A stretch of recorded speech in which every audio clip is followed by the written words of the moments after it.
নমস্কার, আমি মৌসুমী। শিলালিপিতে আপনাদের সবাইকে স্বাগত জানাই। শোনাচ্ছি সাহিত্যিক বিমল মিত্রর আসামি হাজির। যদি গল্প পাঠ ভালো লাগে তাহলে শেষে একটা লাইক দিয়ে যেতে ভুলবেন না। এখনো যারা আমার চ্যানেলটা সাবস্ক্রাইব করেননি তাদের সকলের কাছে আমার অনুরোধ, প্লিজ আমার চ্যানেলটা সাবস্ক্রাইব করে নেবেন। পাশে যে বেল নোটিফিকেশনটা আছে সেটা অবশ্যই প্রেস করে দেবেন। আর গল্প পাঠ ভালো লাগলে আপনার চেনা জানা বন্ধু বান্ধবদের মধ্যে আমার গল্প শেয়ার করতে ভুলবেন না। চলুন শুরু করি উপন্যাসের তৃতীয় পর্ব, চিতেন। রেলবাজার থেকে নবাবগঞ্জ 5 ক্রোশ রাস্তা। 5 ক্রোশ রাস্তা হলে কি হবে, ওটুকু পথ লোকে হেঁটেই মেরে দেয়। এখন অবশ্য বাস হয়েছে। 20টা নয়া দিলে একেবারে নবাবগঞ্জের আগের গ্রামে পৌঁছে দেবে। সেখান থেকে ওই 1.5 মাইলটা রাস্তা হেঁটে চলে যাও, একেবারে সোজা নবাবগঞ্জে পৌঁছে যাবে। তা সেই রেলবাজারের স্টেশনে ট্রেন থেকে একদিন একজন ভদ্রলোক নামল। বেশ ধোপদুরস্ত চেহারা, হাতে একটা ছোট সুটকেসের গায়ে সাদা রং দিয়ে ইংরেজি অক্ষরে লেখা রয়েছে PC রায়। ট্রেনটা চলে যাবার পর ভদ্রলোক কোনো দিকে দৃকপাত না করে সিঁড়ি দিয়ে নেমে সোজা বাজারের রাস্তায় পড়ল। তারপর বাঁয়ে ঘুরে একটা মিষ্টির দোকানি এগিয়ে এলো। কি দেব বলুন? ভদ্রলোক বললে, সন্দেশ কত করে? 7.5 টাকা। ওরে বাবা, একেবারে 7.5 টাকা? গলা কাটা দর দিলেন যে। আগে আপনাদের দোকানে কত সন্দেশ, রসগোল্লা, রাজভোগ খেয়েছি, তখন তো 2.5 টাকা করে সের ছিল। দোকানদার সবিনয়ে বললে, সেসব দিনের কথা এখন ভুলে যান, তখন 7 টাকা মণ দুধ পাওয়া যেত।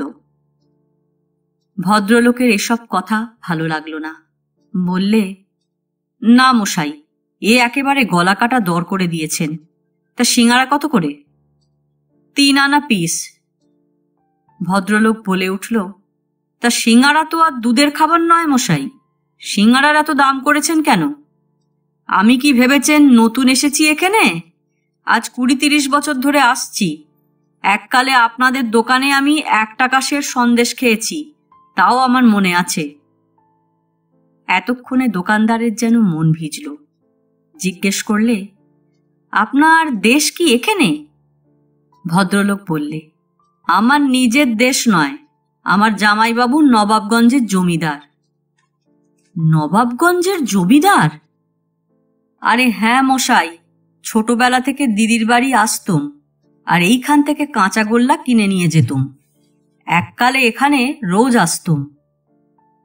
আপনার দেশ? ভাগলপুর। এখানে নবাবগঞ্জে আমার ভগ্নিপতির বাড়ি। জমিদার হরনারায়ণ চৌধুরীর নাম শুনেছেন? তিনি ছিলেন আমার ভগ্নিপতি। তা তিনি তো নবাবগঞ্জ থেকে জমি জমা বেচে চলে গিয়েছেন, ভাগলপুরে আছেন এখন। ভদ্রলোক বললে, তাহলে তো সবই জানেন দেখছি। সেই ভগ্নিপতি এখন মারা গেছেন। মারা গেছেন? ভদ্রলোক বললে, হ্যাঁ, সে এক ভীষণ কাণ্ড। সেই ব্যাপারেই আমরা সব বিব্রত। এখন যাচ্ছি নবাবগঞ্জে আমার ভাগ্নের খবর নিতে। ভাগ্নে মানে সেই সদানন্দ? হ্যাঁ, সদানন্দকে এদিকে দেখেছেন নাকি?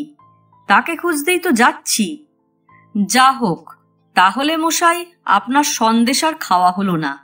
7.5 টাকা সেরের সন্দেশ খাবার ক্ষমতা নেই আমার। দোকানদার বললে, তাহলে সিঙ্গারা খান। 3 আনার চেয়ে সস্তা দেওয়া যায় না, আলুর যা দাম বাড়ছে।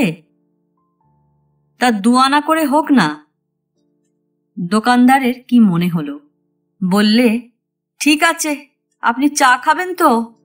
2 আনায় 1 কাপ চা। চা খেলে 1খানা সিঙ্গারা 2 আনায় দিতে পারি। আপনি আমাদের পুরনো লোক, দেশের লোক, এতদিন পরে এসেছেন। ওরে বাবুকে 1 কাপ চা আর একটা গরম সিঙ্গারা দে। তা তাই সই, বেশি দরাদরি করা ঠিক নয়।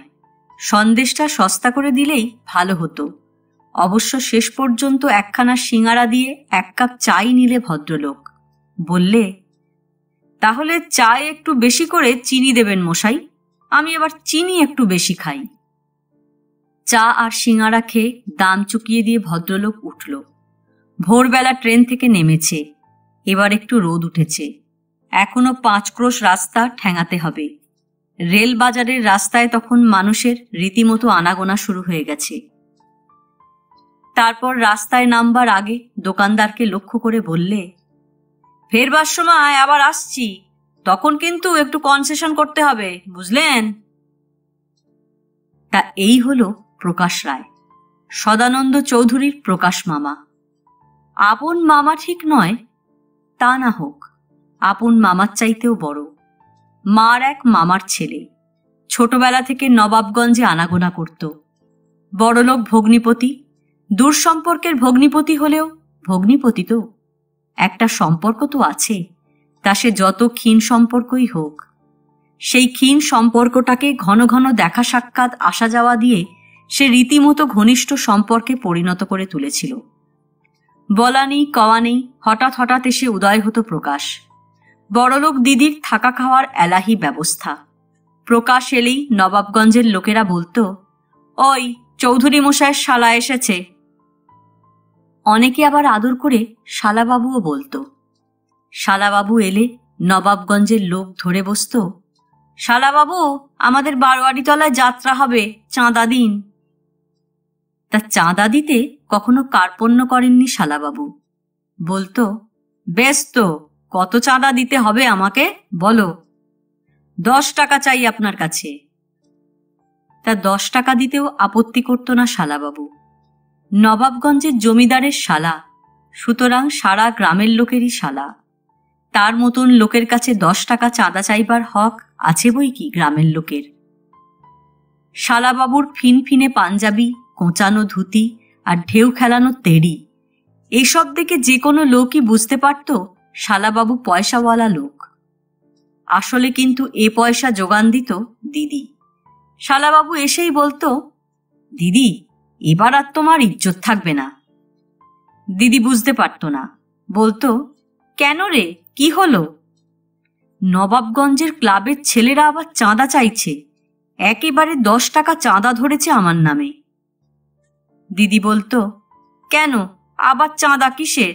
এই তো সেদিন যাত্রার জন্য তুই 10 টাকা চেয়ে নিয়ে গেলি, এর মধ্যেই আবার চাঁদা কিসের? শালাবাবু বলতেন, আমিও তো তাই জিজ্ঞেস করলুম, আবার চাঁদা কিসের? তা ওরা বললে এবার বারোয়ারিতলায় কবির গান লাগাবে। কবির গান? ওদের বুঝি কাজকর্ম কিছু নেই, কেবল যাত্রা, থিয়েটার আর গান? শালাবাবু বললে, দিয়ে দাও 10 টাকা। 10 টাকা তোমার কাছে কিচ্ছু না, কিন্তু ওরা আমাকে শালাবাবু বলে এখনো মান্যগণ্য করে তো, টাকা না দিলে সেটাও আর করবে না। তখন তোমারও ইজ্জত নষ্ট, বলবে চৌধুরী মশাই কিপটে লোক। চৌধুরী মশাইয়ের বউও কিপটে, তার শালাটাও কিপটে। দিদি ভাইয়ের কথায় হেসে ফেলত, বলতো, তোর বুদ্ধি তো খুব প্রকাশ। প্রকাশ দিদির কাছ থেকে তারিফ পেয়ে অহংকারে আরো ফুলে উঠত। বলতো, তুমি আর আমার বুদ্ধির কতটুকু দেখলে দিদি? জানো, এই যে এতবার ভাগলপুর থেকে এখানে আসি, তুমি কি ভেবেছ আমি রেলের টিকিট কাটি নাকি? টিকিট কাটিস না? প্রকাশ গর্বে বুক ফুলিয়ে দিদির দিকে চেয়ে বলে, না, টিকিট কাটতে যাব কোন দুঃখে বলো তো? আমি গাড়িতে চললেও রেল চলবে, না চড়লেও রেল চলবে। আমি চড়ি বলে কি আর রেলের ইঞ্জিনের কয়লা বেশি পড়ে? দিদি অবাক, বলে, তাহলে তুই যে আমার কাছ থেকে টিকিটের টাকা নিস? প্রকাশ বলে, তোমার দেখছি বুদ্ধি শুদ্ধি কিচ্ছু নেই দিদি। তোমার কাছ থেকে টিকিটের টাকা নিই বলে সত্যি সত্যি রেলের টিকিট কাটতে হবে? তুমি বলছো কি? ওই রকম বোকা হলেই হয়েছে আর কি। পৃথিবীতে লোকের সঙ্গে একটু ভালো মানুষই করেছ কি সবাই তোমায় পিষে গুঁড়িয়ে চেপটে মেরে ফেলে দেবে। তুমি তো দেশের মানুষগুলোকে এখনো চিনলে না, তাই ওই কথা বলছো। খবরদার খবরদার, ওই বোকামিটি কখনো করো না দিদি। রেলে চড়লে কখনো টিকিট কাটবে না। রেলগাড়ি মানে কি জানো তো? কি? জোচ্চোরের বাড়ির ফলার, পেলে ছাড়তে নেই। তা তুই সে টাকাগুলো নিয়ে কি করিস? প্রকাশ বলে, খাওয়াই। খাওয়াই মানে? কাকে খাওয়াস? প্রকাশ বলে, ওই টিকিট চেকারদের। একদিন যখন ধরে ফেলে তখন চা সিগারেট খাওয়াতে হবে না? সবাই তো আর আমার বউয়ের ভাই নয় যে আমার মুখ দেখে ছেড়ে দেবে। দু একটা আবার ধর্মপুত্র যুধিষ্ঠির আছে, জানো? তারা মিষ্টি কথাতেও ভুলবে না, চা সিগারেট খাবে না, আবার ঘুষও নেবে না। সেই সব বেয়ারা লোকগুলোকে নিয়েই হয় মুশকিল। তখন কি করিস? তখন আর কি করব, গাঁট গচ্চা দিতে হয়।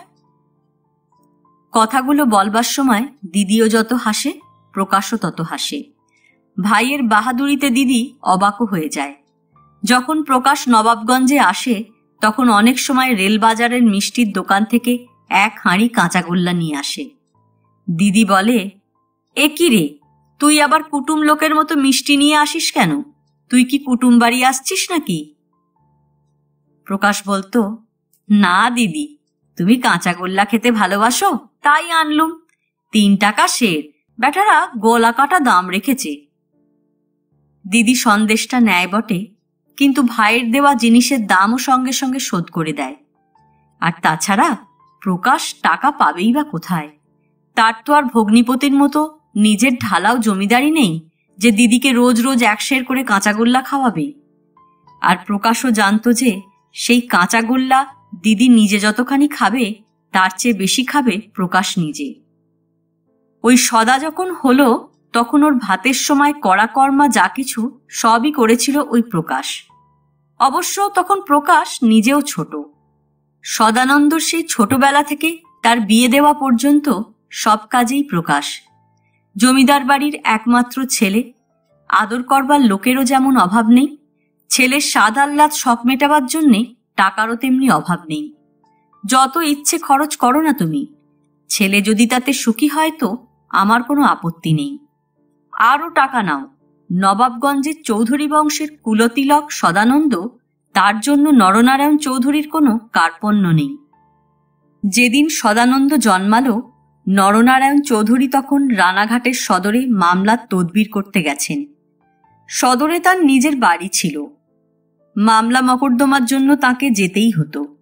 ওখানে গেলে কিছুদিন ওই বাড়িতেই কাটাতেন। লোকজন ছিল তাঁর, কাছারি বাড়ির কাজ হতো ওইখানে। তার জন্য লোক লস্কর সবকিছুর ব্যবস্থা ছিল। সেদিন উকিল মোহরি নিয়ে কাছারি ঘরে তিনি খুবই ব্যতিব্যস্ত।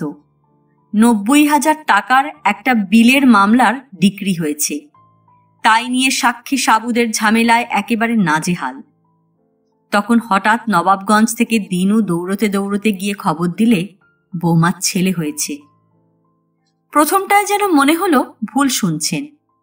তারপর উকিল মুহুরির দিক থেকে মুখ তুলে জিজ্ঞেস করলেন, কি বললি? আজ্ঞে বৌমার ছেলে হয়েছে। তবু যেন কর্তামশায়ের বিশ্বাস হলো না। বললেন, ছেলে না মেয়ে? আজ্ঞে ছেলে। তুই ঠিক জানিস ছেলে? দিনু বললে, আগে হ্যাঁ, মঙ্গলাদাই নিজে আমাকে বলেছে, ছোট মশাই তাই আমাকে এখানে পাঠিয়ে দিলে। কথাটা শুনে কর্তামশাই প্রথমে কি করবেন বুঝতে পারলেন না। তারপর কৈলাসকে ডাকলেন। কৈলাস গোমস্তাজি তার পাশেই বসে আছে, উত্তেজনায় সে খেয়ালও তাঁর ছিল না। আবার ডাকলেন, কৈলাস, কৈলাসের টিকি দেখতে পাচ্ছি না কেন, সে যায় কোথায়? পাশ থেকে কৈলাস বলে উঠল, আজ্ঞে এই তো আমি। অ, তুমি পাশেই রয়েছ, তা আমি যে এত চেঁচিয়ে মরছি তুমি রাগ কাটছ না কেন? তোমরা কি সব কানে তুলো দিয়ে রেখেছ? তোমাদের কি সব সময় কেবল ফাঁকি ফাঁকি দেওয়া কি তোমাদের স্বভাব হয়ে গিয়েছে? এক গাদা নথিপত্র নিয়ে কৈলাস তখন হিমশিম খেয়ে যাচ্ছিল। 3 দিন 3 রাত ধরে সেই সব নথিপত্র নিয়েই কেটেছে সকলের। একবার কাছারি আর একবার কোর্ট করেছে।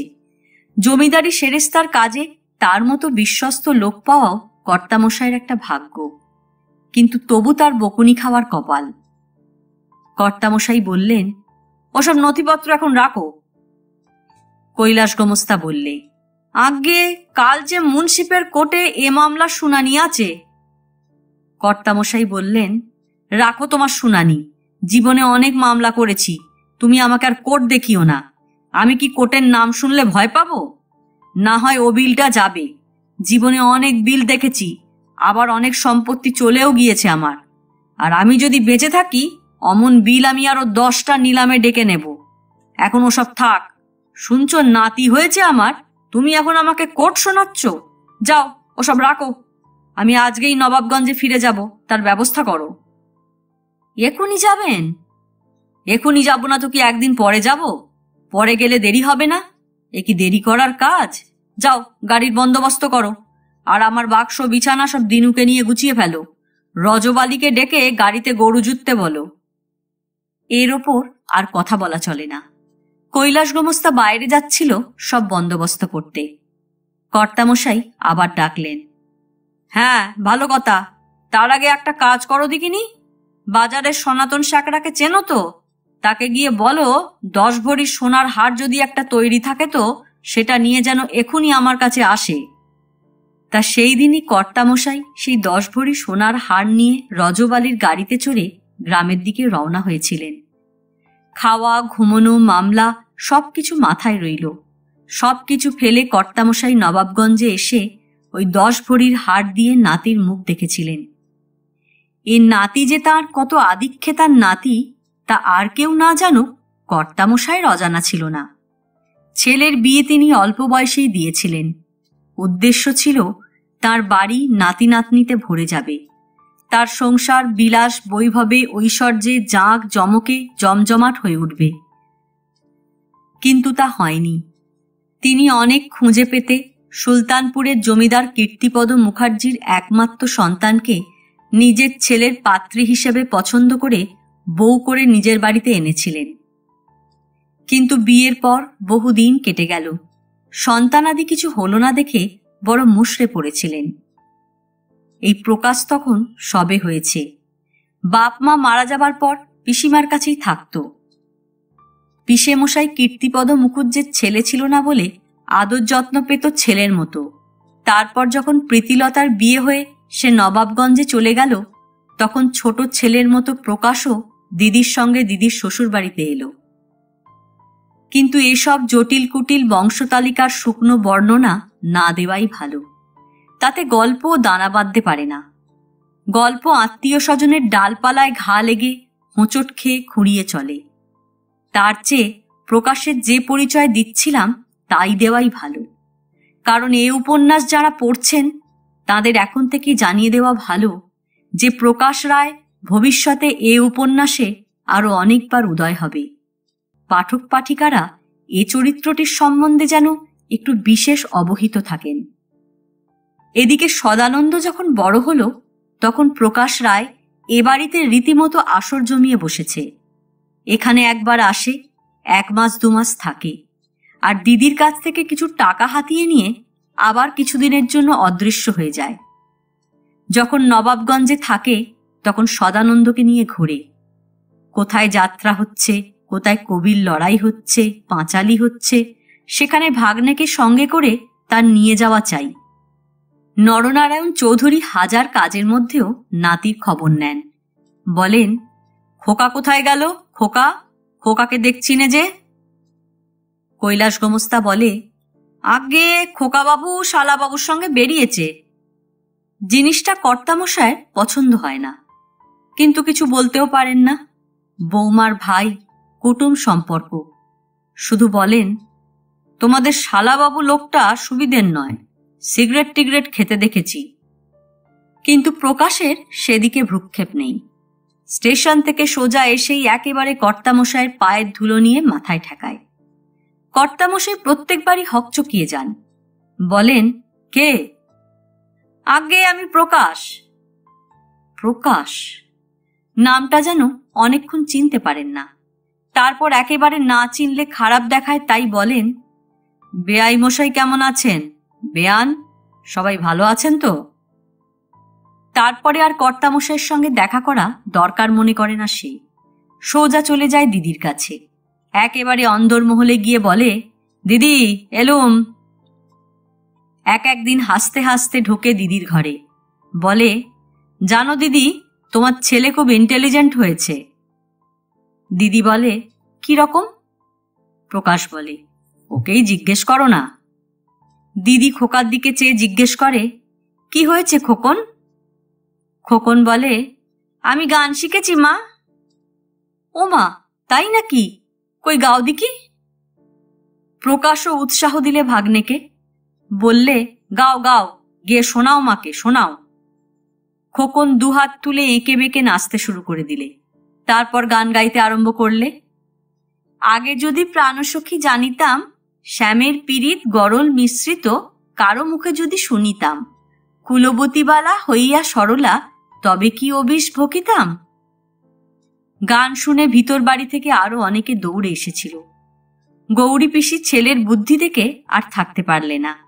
একেবারে দুই হাতে খোকনকে তুলে মুখময় চুমো খেতে লাগলো। বললে, ও মা, কি চমৎকার গলা খোকন মনির, বড় হলে খোকন আমাদের বড় গাইয়ে হবে বৌদি। আরো যারা দেখছিল তারাও সবাই এক বাক্যে ধন্য ধন্য করতে লাগলো। অহংকারে তখন শালাবাবুর বুক 10 হাত হয়ে গেছে। বললে, এবার সেই গানখানা গাও তো খোকন, যে গানখানা আমি শিখিয়েছি। কোন গানটা? সেই যে আর নারীরে করিনে প্রত্যয়। খোকন গাইতে লাগলো, আর নারীরে করিনে প্রত্যয়, নারীর নাইকো কিছু ধর্ম ভয়, নারী মিলিতে যেমন ভুলিতে তেমন, দুই দিকে তৎপর, মজিয়ে পড়ে চায় না ফিরে, আপনি হয় অন্তর। শালাবাবু নিজেই গানের তারিফ করতে লাগলো। বললে, বাহ বাহ বাহ। কিন্তু হঠাৎ হরনারায়ণ ঘরে ঢুকলেন। বললেন, কে গান গাইছিল, খোকানা? শালাবাবু বললে, হ্যাঁ জামাইবাবু, আপনি আর একবার শুনবেন গানটা? হরনারায়ণ বললেন, না, ওসব গান ওকে কে শিখিয়েছে? শালাবাবু বললে, কবির গান শুনতে নিয়ে গিয়েছিল, সেখানে শিখেছে। কি ইন্টেলিজেন্ট হয়েছে খোকন, দেখেছেন? একবার মাত্র গানটা শুনেছে আর সঙ্গে সঙ্গে সুরটা মুখস্থ করে ফেলেছে। আমি তো জামাইবাবু আমার বাপের জন্মে এমন ইন্টেলিজেন্ট ছেলে দেখিনি। ভেরি ভেরি ইন্টেলিজেন্ট বয়। প্রকাশের সামনে হরনারায়ণ কিছু বললে না বটে, কিন্তু রাত্রে শোবার ঘরে এসে স্ত্রীর কাছে মুখ খুললেন। বললেন, খোকনকে কি তুমি প্রকাশের সঙ্গে কবির লড়াই শুনতে পাঠিয়েছিলে? প্রীতিলতা প্রশ্নটা শুনে একটু অবাক হয়ে গেল। বললে, কেন বলো তো? না, তাই জিজ্ঞেস করছি। যে সব গানগুলো খোকন গাইছিল, এগুলো তো খুব ভালো গান নয়। বাবা শুনলে রাগ করবেন। খোকনকে আর যার তার সঙ্গে যেখানে সেখানে ঘুরে বেড়াতে দেওয়া ঠিক নয়, অভ্যেস খারাপ হয়ে যাবে। প্রীতিলতা বললে, কিসের অভ্যেস? ওইসব বাজে গান গাওয়ার অভ্যেস। প্রীতিলতা বললে, ছেলে মানুষ গান শুনেছে আর শিখে ফেলেছে, এতে অভ্যেস খারাপ আবার কি আছে? তোমার সবটাতেই বাড়াবাড়ি। ছেলে মানুষ একটু গান গাইলেই দোষ। হরনারায়ণ এরপরে আরও বিষয় কোনো কথা বললেন না। আর তাছাড়া এ নিয়ে মাথা ঘামানোর মতো বেশি সময়ও ছিল না তাঁর। কিন্তু মনে মনে কেমন যেন চিন্তিত হলেন। সেদিন খোকনের আর একটা বুদ্ধির অকাট্য প্রমাণ দিলে প্রকাশ। দিদির কাছে খোকনকে নিয়ে এসে বললে, তোমায় কি বলবো দিদি, খোকন একটা জিনিয়াস হবে নির্ঘাত, দেখে নিও। দিদি বুঝতে পারলে না। বললে, জিনিয়াস তার মানে? মানে একটা ধুরন্ধর প্রতিভা। কেন, আবার কি করেছে? আরে কৈলাস গোমস্তার হুঁকোটা ছিল চণ্ডীমণ্ডপে, কলকাতে তখনও আগুন জ্বলছে। ও এক টানে হুঁকো থেকে ধোঁয়া টেনে নাক দিয়ে বার করে ছেড়েছে। দিদিও অবাক ছেলের বুদ্ধির বহর দেখে। বললে, তাই নাকি? হ্যাঁ দিদি, আমি কাণ্ড দেখে তো অবাক। আমি এই বলে দিচ্ছি দিদি, এ ছেলে তোমার বংশের নাম রাখবে। এমন বুদ্ধি আমি বাপের জন্মে কারো দেখিনি, সত্যি। দিদি খোকনের দিকে চেয়ে বললে, হ্যাঁ রে খোকন, তোর কাশি হলো না? খোকন ঘাড় নাড়লে। বললে, না। বলিস কি, একটুও কাশি হলো না? খোকন গর্বের সঙ্গে ঘাড় নেড়ে আবার বললে, না। গৌরী পিসিও এসে দাঁড়িয়েছিল। সেও শুনে বললে, না বৌদি, আমি তোমাকে বলেছিলাম এ ছেলে তোমার একটা কেষ্টবিষ্টু না হয়ে যায় না। রাত্রে হরনারায়ণ ঘরে আসতেই প্রীতি বললে, ওগো, খোকনের কি বুদ্ধি জানো? হরনারায়ণ বললেন, কি? আজকে গোমস্তামশায়ের হুঁকো টেনে খোকন নাক দিয়ে গল গল করে ধোঁয়া ছেড়েছে, একটুও কাশেনি। খোকন পাশেই ছিল, সেও বাবার দিকে চেয়ে বললে, হ্যাঁ বাবা, আমি একটুও কাশিনি। হরনারায়ণ কথাটা শুনে কিন্তু হাসতে পারলেন না, আরো গম্ভীর হয়ে গেলেন। স্ত্রীর দিকে চেয়ে জিজ্ঞাসা করলেন, কে ওকে হুঁকোয় মুখ দিতে বলেছিল? স্ত্রী বললে, কে আবার বলবে, ও নিজেই মুখ দিয়েছে। কিন্তু ওর সঙ্গে কেউ ছিল? স্ত্রী বললে, হ্যাঁ, প্রকাশ সঙ্গে ছিল, সে সাক্ষী আছে, সে নিজের চোখে দেখেছে। হরনারায়ণ এ কথার কোনো উত্তর দেওয়ার দরকার মনে করলেন না, তবে আরও যেন চিন্তিত হয়ে পড়লেন। পরের দিনই কেষ্টগঞ্জের স্কুলের হেডমাস্টার মশাইকে বাড়িতে ডেকে পাঠালেন। এই সেই প্রকাশ রায়। এককালেই প্রকাশ রায় যখন তখন হুট করে এই নবাবগঞ্জে আসত আর নবাবগঞ্জের মানুষজনের কাছে রাজা উজির মারত, ভাগ্নেকে নিয়ে যাত্রা শুনতে যেত, কবির গান শুনে তারিফ করত, ভাগ্নেকে গান শেখাতো, তামাক খেতে তালিম দিত। তা সেসব অনেকদিন আগেকার কথা। তারপর সেই নরনারায়ণ চৌধুরী মারা গেলেন, সেই দিদিও আর নেই, আর সেই ভাগ্নে সদানন্দ তখন নেই, ছিল মাত্র এক জামাইবাবু। এবার সেই জামাইবাবুও চলে গেল। প্রকাশ রায়ের সময় এখন খারাপ পড়েছে। সেই খারাপ সময় সুরাহা করতেই প্রকাশ রায় আবার এসেছে রেলবাজারে।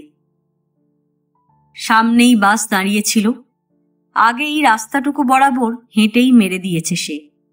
কিন্তু এখন বয়স হয়েছে, এখন গতরও আগের চেয়ে অনেক ভারী হয়েছে।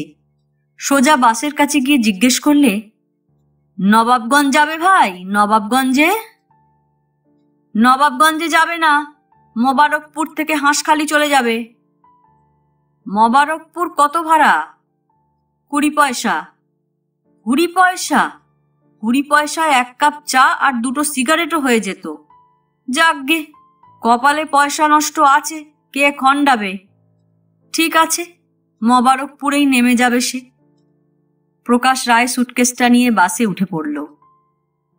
মোবারকপুরে বাস থেকে নেমে প্রকাশ রায় যখন নবাবগঞ্জে এলো, তখন আরও বেলা বেড়েছে। নবাবগঞ্জে সেদিন হাটবার, কিন্তু হাট বসতে বসতে সেই যার নাম বেলা 1:30।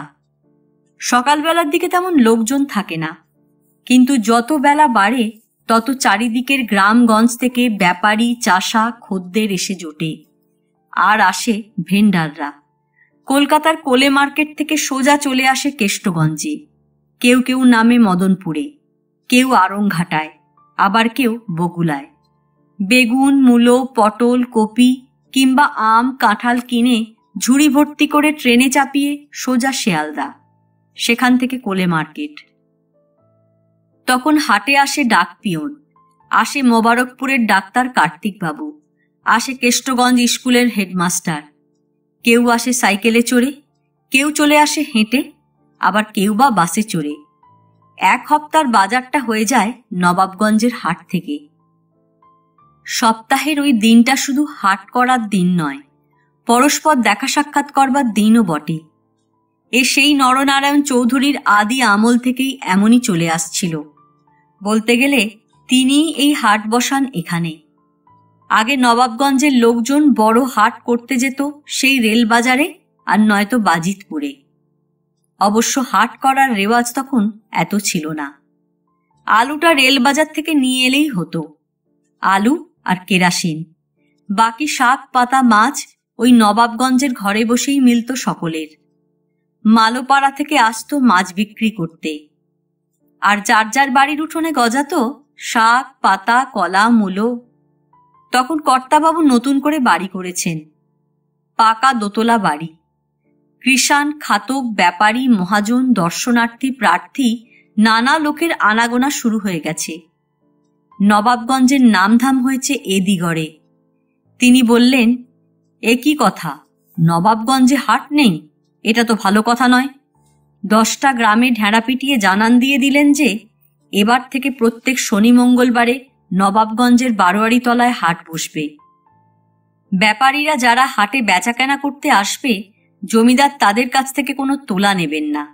ব্যাপারীদের কাজ কারবারে সব রকমের সুবিধে দেওয়া হবে। যতদিন কর্তাবাবু ছিলেন ততদিন তিনি দেখে গেছেন নবাবগঞ্জের শনি মঙ্গলবারের হাট বেশ জমজমাট হয়ে চলছে। তারপর কর্তাবাবুর ছেলে হরনারায়ণের আমলেও হাট রমারম হয়ে উঠেছে। হাটে আরো ব্যাপারী, আরো খদ্দের, আরো দূর দূর দেশ থেকে এসে জড়ো হয়েছে। সেই কর্তাবাবু আজ নেই। সেই কর্তাবাবুর ছেলে হরনারায়ণ চৌধুরীও আজ আর নেই। এমনকি হরনারায়ণ চৌধুরীর অত আদরের ছেলে, সেও আর নবাবগঞ্জে নেই। ওই হাটের দিন সদানন্দ আসত দিনুর সঙ্গে। কৈলাস গোমস্তাও আসত এক এক দিন। কৈলাস গোমস্তা আসা মানেই স্বয়ং হরনারায়ণ চৌধুরীর আশা। কৈলাস গোমস্তা হাটে এলে কারো কোনো জিনিসের জন্য দরদস্তুর প্রয়োজন হতো না। অনেক সময় সঙ্গে কর্তাবাবুর নাতি সদানন্দ আবদার ধরত, কৈলাস কাকা, আমি বেলুন নেব। রেলবাজার থেকে রবারের বেলুন নিয়ে এসে বেচছিল কপিল পায়রাপোড়া। আবদারের কথা শুনেই সে বললে, এই নেন গোমস্তা মশাই, খোকাবাবুর জন্য বেলুন নেন। কৈলাস গোমস্তা বেলুন নিলে। জিজ্ঞেস করলে, কত দাম রে কপিল? কপিল পায়রাপোড়া বললে, দামের কথা বলে লজ্জা দেবেন না গোমস্তা মশাই, আমি খোকাবাবুকে এমনি খেলতে দিলুম। খেলতে দিলুম মানে? খোকাবাবু তোর কাছে ভিক্ষে নেবে নাকি? খোকাবাবুর পয়সার অভাব? কপিল পায়রাপোড়া বললে, আগে বাবুদের খেয়ে পড়েই তো আমরা বেঁচে আছি। খোকাবাবু খেলতে চেয়েছেন তাই দিলুম ওনাকে। বেলুন পেয়ে মহা খুশি সে। দিনু মামা আর কৈলাস কাকার সঙ্গে সারা হাট ঘুরতে লাগলো বেলুন নিয়ে। সদানন্দ যেখানে যায় তার সঙ্গে সঙ্গে বেলুনও মাথার উপর চলতে থাকে। সেই বেলুন নিয়েই কয়েক ঘন্টা কেটে গেল। বাড়ির ভেতর মাকে গিয়ে বেলুন দেখালে, চণ্ডী মণ্ডপে বাবাকে গিয়ে দেখালে, কাছারি বাড়িতে কর্তাবাবুকে গিয়ে দেখালে, যেন এক মহা সম্পত্তি পেয়েছে সে। বাড়িময় তার বেলুন নিয়ে খেলা। কিন্তু পরের দিন সকালবেলা ঘুম থেকে উঠেই দেখলে সেটা চুপসে গেছে। তখন শুরু হলো নাতির কান্না। কর্তাবাবুর কানে কান্না যেতে তিনি জিজ্ঞেস করলেন, খোকা কাঁদে কেন রে? কি হয়েছে? মেরেছে নাকি কেউ? দিনু বললে, আগে খোকাবাবুর বেলুন চুপসে গেছে। শেষ জীবনে কর্তাবাবুর নাতি অন্ত প্রাণ হয়ে গিয়েছিলেন। যে বায়না ধরত তাই যোগান দিতেন। কখনো বেলুন, কখনো পাখি, কখনো ঘুড়ি, কখনো সাইকেল। সুদখোর মানুষ, কারো সুদের একটা পয়সা ছাড়তেন না। কিন্তু নাতির জন্যে যত টাকাই হোক, তার খরচ হওয়াটাকে খরচ বলে কখনো মনে করতেন না। বলতেন, আহা, ছোট ছেলে আবদার ধরেছে, দাও না ওকে কিনে। বাবা বলতো, আদর দিয়ে দিয়ে কর্তাবাবুই খোকার সর্বনাশ করবেন দেখছি। তা কান্নাকাটির কারণ শুনে কর্তাবাবু তখনই লোক পাঠালেন রেলবাজারে। দিনু গেল সেখানে। নাতির আবদার রাখবার জন্য একটা লোক 5 ক্রোশ হেঁটে 2 পয়সার একটা বেলুন কিনে নিয়ে এলো। তখন নাতি ঠান্ডা। তখন আবার তার মুখ দিয়ে হাসি বেরোলো। তখন আবার সেই বেলুন নিয়ে সারা বাড়িময় মাতামাতি চলল। কর্তাবাবুর কাছে দিনু আসতেই তিনি জিজ্ঞেস করলেন, এনেছিস? বেলুন এনেছিস? দিনু বললে, আগে হ্যাঁ। খোকাকে দিয়েছিস? আগে হ্যাঁ, দিয়েছি। কত দাম নিলে? আগে 2 পয়সা। 2 পয়সা? 2 পয়সা দাম শুনেই চমকে উঠলেন কর্তাবাবু। বললেন, সেদিন কপিল পায়রাপোড়া যে কৈলাসের কাছ থেকে 4 পয়সা নিয়েছিল। তবু সন্দেহ হলো। হিসেবের খাতাটা বার করে দেখে নিলেন। হাটে যা কিছু কেনাকাটা হতো তার হিসেব দিতে হতো কর্তাবাবুর কাছে। তিনি সেগুলো নিজের হাতে লিখে সিন্দুকের মধ্যে খাতাটা রেখে দিতেন। হিসেবের খাতায় স্পষ্ট লেখা হয়েছে কপিল পায়রাপোড়ার কাছে 4 পয়সা দিয়ে খোকার জন্য বেলুন কেনা হয়েছে। ডাকলেন, কৈলাস, কৈলাস কোথায় গেল? কৈলাস গোমস্তা এলো। কর্তাবাবু তাকে জিজ্ঞেস করলেন, কৈলাস, সেদিন কপিল পায়রাপোড়ার কাছে তুমি বেলুন কিনেছিলে ক পয়সা দিয়ে? আগে আপনাকে তো আমি খরচের হিসেব দিয়েছি। কর্তাবাবু বললেন, তুমি বলেছ 4 পয়সা, আমার খাতাতেও তাই লেখা রয়েছে। কিন্তু আজ দিনু রেলবাজার থেকে খোকার জন্য আর একটা বেলুন কিনে এনেছে, সেটা 2 পয়সা নিয়েছে। কপিল পায়রা পোড়া লোকটা তো দেখছি চোর, আমাকে 2 পয়সা ঠকিয়ে নিয়েছে। এ কি মগের মুলুক পেয়েছে? আমার পয়সা কি সস্তা ভেবেছে সে? কৈলাস গোমস্তা সবিনয়ে বললে, আগে হুজুর, কি আর বলবো, আজকাল পৃথিবীতে কাউকে বিশ্বাস নেই, সব বেটা চোর। কর্তাবাবু বললেন, তা চোর বললে তো আমি শুনবো না। চুরি করতে হয় অন্য কারো বাড়িতে শীত কাটো, তা বলে আমার বাড়িতে? সে পেয়েছে কি? ভেবেছে আমি ধরতে পারবো না? আমি বোকা? আর আমার পয়সা বুঝি পয়সা নয়? আমাকে বুঝি মুখে রক্ত উঠিয়ে টাকা উপায় করতে হয়নি? তারপর একটু থেমে বললেন, ওর কাছে জমি জমা কি আছে আমার? কৈলাসের হিসেব সবই মুখস্থ থাকে। বললে, বিলের ধারে 1 লপ্তে 3 বিঘে ওর ভাগে আছে, আর ওর কাকার ভাগে বাকি 7 বিঘে। ওর আর কি কি সম্পত্তি আছে? সম্পত্তি বলতে ওই আমাদের 3 বিঘে জমি ওর ভরসা, তাতে ওর সারা বছর চলে না। মা ষষ্ঠীর কৃপায় আবার ওর সংসারও অনেক বড়। একটা বউ মরে যাবার পর আবার নতুন করে একটা বিয়েও করেছে। ও পক্ষের 13টা আন্ডা গ্যান্ডা, তার উপর এ পক্ষের একটা মেয়ে হয়েছে সম্প্রতি। কর্তাবাবু বললেন, তাহলে তো খুব কষ্টে সৃষ্টে চালায়। খাজনা ঠিক সন দিয়ে যাচ্ছে তো? আগে দিতে পারবে কি করে? 2-1 শন মাঝে মাঝে বাকি পড়েও যায়। খুব ধমক টমক দিলে তখন গরু বাছুর বেচে জমিদারের পাওনা শোধ করে কোনো রকমে। সেই জন্যই তো হাটবারে কখনো বেলুন, কখনো বিস্কুট, ল্যাবেন চুস নিয়ে বসে, তাতে যা 2 পয়সা হয়। কর্তাবাবু বললেন, তা বলে আমাকে ঠকাবে? আমারই খাবে পড়বে, আবার আমাকেই ঠকাবে? এ তো ভালো কথা নয়। তুমি ওর জমি খাস করে নাও। খাস করে নেব? হ্যাঁ হ্যাঁ, খাস করে নেবে। আমি অত দয়ার অবতার হতে পারবো না, আমার অত পয়সা নেই। আজই খাস করে নেবে, বুঝলে? তা সেই দিনই খবর গেল কপিল পায়রা পোড়ার কাছে। সে তখন সারাদিনের খাটুনির পর তার বাড়ির চাতরায় ভাত খেতে বসেছে। খবরটা শুনেই খাওয়া তার মাথায় উঠল। খাওয়া ফেলে তখনই ছুটল কাছারিতে। কৈলাস গোমস্তা তাকে বললে, তা আমি কি করব বাপু, আমার কি জমি? যার জমি তিনি যদি হুকুম করেন তো আমি কি করতে পারি? তুই কর্তাবাবুর কাছে গিয়ে তোর আর্জি পেশ করগে। কপিলের মাথায় তখন বজ্রাঘাত। বললে, আপনি সব গোমস্তা মশাই, আপনি বললে কর্তাবাবু জমি ফিরিয়ে দেবেন। ওই জমিটুকু চলে গেলে আমি বাচ্চা কাচ্চা নিয়ে খাবো কি? আমার সংসার চলবে কি করে? একটা 5 ফুট লম্বা পুরুষ মানুষ যে অত গলা ফাটিয়ে হাউ হাউ করে কান্নাকাটি করতে পারে, না দেখলে সদানন্দ কল্পনাও করতে পারত না। বাড়ি শুদ্ধ লোক সবাই জানতে পারল কপিল পায়রা পোড়ার জমি কর্তাবাবু খাস করে নিচ্ছেন।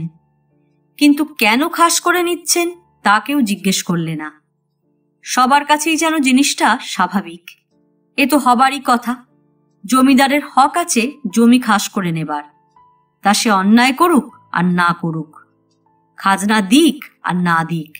আমার মর্জি হয়েছিল তাই তোমাকে জমি চাষ করতে দিয়েছিলুম। আমার এখন আবার মর্জি হয়েছে, এখন তোমার কাছ থেকে জমি কেড়ে নেব। জমির মালিক তুমি না আমি? সদানন্দ দিনু মামার কাছে গিয়ে জিজ্ঞেস করলে, দিনু মামা, কপিলকে মারছে কেন দাদু? দিনু মামা বললে, মারবে না, কপিল যে কর্তাবাবুকে ঠকিয়েছে। ঠকিয়েছে? কি করে ঠকালো? 2 পয়সার বেলুন কেন 4 পয়সায় সে বিক্রি করেছে। সেই একই বেলুন আমি রেল বাজার থেকে যে 2 পয়সায় কিনে এনেছি। সদানন্দ অবাক হয়ে গেল। বললে, কই, বেলুন তো কপিল বেচেনি। আমি বেলুন নেব বলে আবদার ধরেছিলুম বলে ও তো মাগনা দিয়ে দিলে, পয়সা তো নেয়নি ও। আমি নিজের চোখে যে দেখেছি, আমি তো তখন হাটে ছিলুম। কিন্তু দিনুর কাছ থেকে কোনো প্রতিকার পাবে না জেনে আর সেখানে অপেক্ষা করলে না, একেবারে সোজা দাদুর ঘরে গিয়ে পৌঁছল। সেখানে তখন বীভৎস কাণ্ড চলছে। ঘরের মধ্যে দাদু নিজের লোহার সিন্দুকটার পাশে বসে আছে, আর একটু দূরে দাঁড়িয়ে আছে কৈলাস কাকা, আর তাদের সামনে বংশী ঢালি কপিল পায়রা পোড়ার মাথার চুলের ঝুঁটি ধরে আছে আর বলছে, বল কর্তাবাবুকে কেন ঠকালি, বল। কিন্তু কপিল বলবে কি? তাকে কথা বলবার ফুরসতি দিচ্ছে না বংশী ঢালি। এক হাতে চুলের ঝুঁটি ধরে অন্য হাতে পটাপট মুখে ঘুষি মেরে চলেছে। আর দাদু বংশীকে উৎসাহ দিয়ে চলেছে, মার মার বেটাকে, মেরে ফেল, আমার সঙ্গে শয়তানি, আরো মার। সদানন্দ আর থাকতে পারল না, একেবারে ঝাঁপিয়ে গিয়ে পড়ল দাদুর সামনে। বললে, দাদু ওকে মারছো কেন? ও তো বেলুনের দাম নেয়নি, অমনি দিয়েছে। ওই কৈলাস কাকা জানে, কৈলাস কাকাকে জিজ্ঞাসা করো। ও কৈলাস কাকা, তুমি বলছো না কেন? ও কৈলাস কাকা। কিন্তু কর্তাবাবু বিরক্ত হয়ে উঠলেন নাতির কথায়। প্রথমটায় তিনি যেন একটু হকচকিয়ে গিয়েছিলেন, তারপর সম্বিত ফিরে পেয়ে বলে উঠলেন, আরে এখানে তুই এলি কেন? অদিনু, দিনু কোথায় গেলি? অদিনু, খোকাকে এখানে আসতে দিলি কেন? ওরে দিনু, ওকে নিয়ে যা এখান থেকে। সদানন্দ নাছর বান্ধা বললে, আমি যাব না এখান থেকে, আগে তুমি আমার কথা জবাব দাও। সদানন্দও যাবে না, কর্তাবাবুও ছাড়বে না। ততক্ষণে দিনু এসে গেছে। এসে জোর করে হাত ধরে টানতে টানতে চ্যাংদোলা করে সদানন্দকে ঘরের বাইরে নিয়ে গেল। কিন্তু তখনও ঘরের ভেতর থেকে কপিলের কান্নার আওয়াজ তার কানে আসছিল। আজ এ পর্যন্তই। উপন্যাসের ৪র্থ পর্ব নিয়ে অন্যদিন আসব। গল্প পাঠ ভালো লাগলে লাইক, শেয়ার, কমেন্টস করতে ভুলবেন না। আজকের মতো নমস্কার।